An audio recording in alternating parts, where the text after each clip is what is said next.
안녕하세요, 최대리입니다. 저는 대기업 어딘가에서 근무를 하고 있는 직장인이죠. 이상하게 제 컨텐츠 중에서 대기업에 대해 느낀 점에 대한 영상의 인기가 좋습니다. 그래서 오늘은 2022년 대기업 임금 협상에 대해 말해볼게요.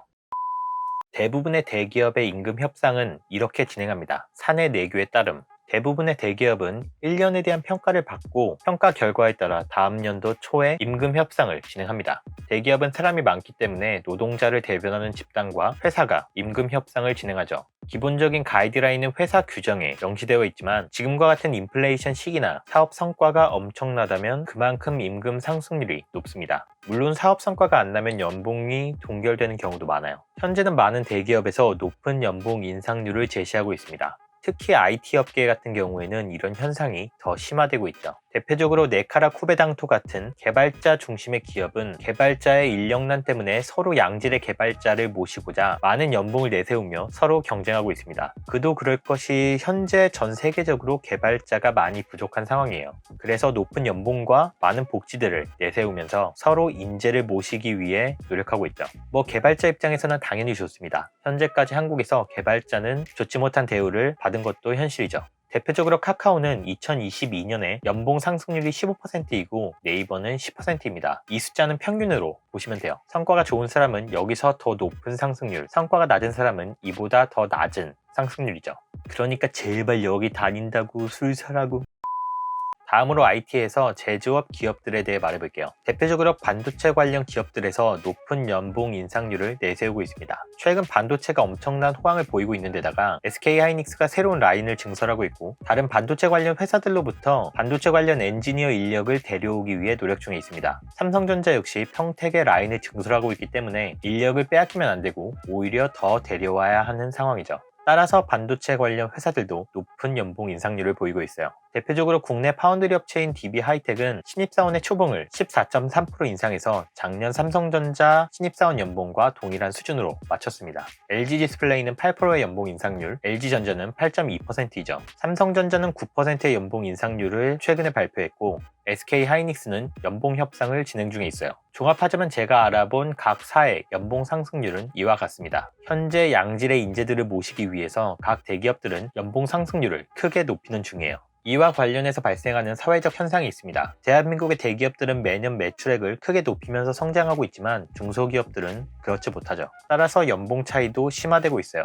통계청에서 2022년 2월 21일에 발표한 임금근로 일자리 소득에 따르면 대기업 직장인의 평균 월 소득은 529만원, 중소기업은 259만원입니다. 월 270만원의 차이를 보이고 있죠. 20대에서는 임금 격차가 크지 않지만 30대, 40대, 50대로 갈수록 임금 격차가 크게 벌어지고 있어요. 특히 50대의 경우에 임금 격차가 400만원에 육박하죠. 2.5배 수준이에요. 이와 관련해서 한국경영자총협회는 회원사의 기업 임금 정책에 대한 권고를 송부했다고 합니다. 내용을 보자면 대기업들아 제발 2022년에는 최소로 연봉 인상을 해줘. 과도하게 성과급 주지마 입니다. 대기업 직원들이 보기에는 좀 그런 광고이죠. 성과, 즉 돈이 있는 곳에 보상이 있는 게 당연하고 수요와 공급에 의해 엔지니어의 공급이 부족한 상황에서 몸값이 뛰는 것이 당연한데 중소기업과 대기업의 임금 차이가 많이 난다는 이유로 연봉 인상률도 최소로 하고 성과급도 주지 마라. 사실 한국경영자총협회는 기업을 위한 이익 집단이에요. 따라서 임금 격차는 핑계에 불과하고 기업을 운영하는 데 있어서 인력에 대한 지출을 줄이는 것이 목표이죠. 그렇게 말하려면 니들 연봉이나 아무튼 이러한 문제 때문에 중소기업은 예전이나 지금이나 인력난에 시달리고 있어요. 사람이니 중소기업에게 인력난을 해결하려면 어떻게 해야 하는가를 묻는 통계에서 공동 1위는 구직자의 중소기업에 대한 인식 개선, 대기업과 중소기업의 임금 격차를 감소시키는 것을 뽑았습니다. 심지어 올해 대기업 10곳 중 3곳은 연봉 인상이 없습니다. 동결되거나 삭감된다는 것이에요. 그래서 정부는 계속해서 중소기업을 지원하는 정책을 벌이고 있지만 이러한 현상은 개선될 기미를 보이지 않고 있습니다. 왜 그렇냐라고 구직자에게 물어본 결과는 이렇습니다. 1, 2, 3위만 보자면 고용 불안정, 낮은 급여, 발전 가능성이죠. 결국 중소기업의 경쟁력 강화만이 구인난을 해결할 수 있는 유일한 방법이에요. 우리나라는 대기업 위주로 경제가 성장했다는 이유와 광복 이후 77년밖에 되지 않았다는 이유로 이러한 문제가 계속 발생하고 있는 것이고, 문제에 대해 지속적으로 관심을 가지고 사회적으로 해결한다면 다른 선진국들처럼 소위 강소기업이라고 불리는 경쟁력 있는 중소기업들이 많이 생겨날 것이라고 생각합니다.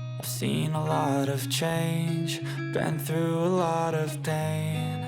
Some things are not the same as they were a year ago.